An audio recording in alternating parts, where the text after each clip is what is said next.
یہ بات بھی ضروری ہے کہ آپ یاد دہانی کر لیں کہ سپرے کی مقدار کا انحصار پودے کی اونچائی اور پودے کے پھیلاؤ پر ہوتا ہے۔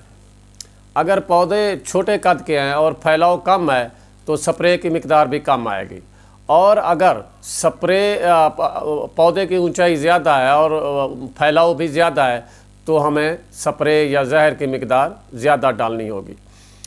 عام طور پر دیکھا گیا ہے کہ ایک لمسم سا طریقہ استعمال کر لیتے ہیں ہمارے باغبان بھائی کہ چھوٹے پودے پر بھی وہی مقدار سپرے کرتے ہیں اور بڑے پودے پہ بھی۔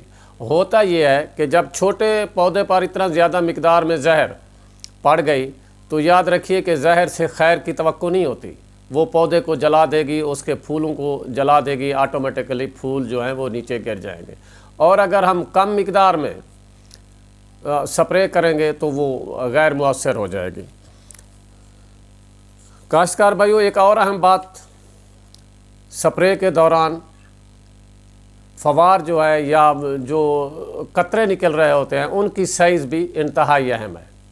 سپرے کے دوران جو قطرے بن رہے ہوتے ہیں پانی کے، سپرے کے، وہ بھی انتہائی اہم ہوتے ہیں۔ یاد رکھیے کہ اگر ہم قطرے بڑے ہوں گے سپرے کے تو وہ قطرے کبھی بھی پودے کے پتے پہ جب جائیں گے وہ تو گر جائیں گے، نیچے گر جائیں گے، وہ غیر مؤثر ہو جائیں گے۔ اور اگر ہم باریک فوار کریں گے، انتہائی باریک فوار کریں گے تو اس کا یہ ہوتا ہے کہ وہ قطرے ہوا میں اڑ جاتے ہیں، نتیجتاً ہماری سپرے جو ہے وہ جہاں تک ہمارا ٹارگٹ ہوتا ہے وہاں تک نہیں پہنچ جاتی، جس سے ہمیں ہماری فصل کو، ہمارے پودے کو کوئی فائدہ نہیں ہوتا۔ اس لیے مناسب سائز کے قطرے جو ہیں سپرے کے وہ رکھنے چاہیے۔ کاشتکار بھائیوں، ایک اور بات، اور اگر ہمارے سپرے کے دوران کوئی ہوا چل رہی ہو تو یاد رکھیے اگر تیز ہوا چل رہی ہے تو سپرے کا کام روک دینا چاہیے۔ ایک اندازے کے مطابق، تحقیق کے مطابق، سپرے اس وقت کرنی چاہیے جب ہوا کی رفتار 10 سے کم ہو، 10 کلومیٹر فی گھنٹہ سے کم ہو۔ اگر اس سے زیادہ ہو تو سپرے بالکل نہیں کرنی چاہیے۔ ایک اور بات آتی ہے یہاں پہ کہ نوزل جو ہے انتہائی اہم کردار ادا کرتی ہے سپرے کے دوران۔ بیماریوں کے لیے اور کیڑے مکوڑوں کے لیے ہالوکون نوزل یہ استعمال کرنا چاہیے، اور اگر باغ میں کوئی گھاس وغیرہ ہے، جڑی بوٹیاں ہیں، تو اس کے لیے ضروری ہے کہ ہمیں فلیٹ فین نوزل استعمال کرنی چاہیے۔ کاشتکار بھائیو، یاد رکھیے گا کہ زہروں کے جو گروپ ہیں، ایک ہی گروپ کی زہر بار بار سپرے نہیں کرنی چاہیے۔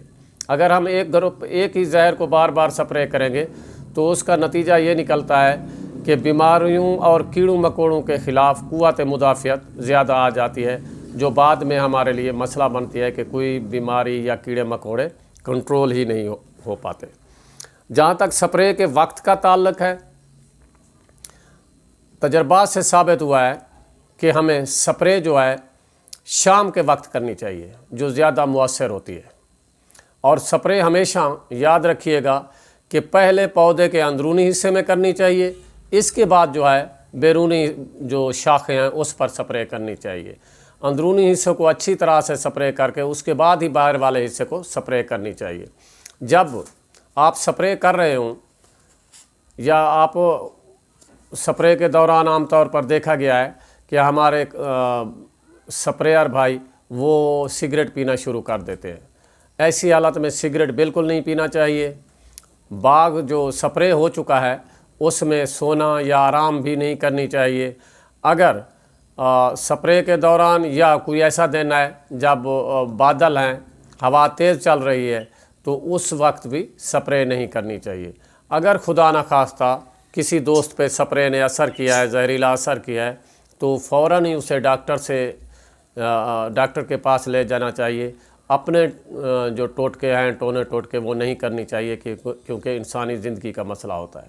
کاشتکار بھائیو، یہ چند معلومات تھیں جو آپ تک پہنچانی تھیں، اور انشاءاللہ آئندہ ہم کون سی سپرے کون سی بیماری کے لیے اور کون سے کیڑے کے لیے استعمال ہوگی وہ ہم آپ کو بتائیں گے۔ اپنی دعاؤں میں یاد رکھیے گا۔ ایک دفعہ پھر آپ سے گزارش کروں گا کہ ہمارے اس چینل کو ضرور سبسکرائب کیجیے گا۔ اجازت چاہوں گا، اللہ حافظ۔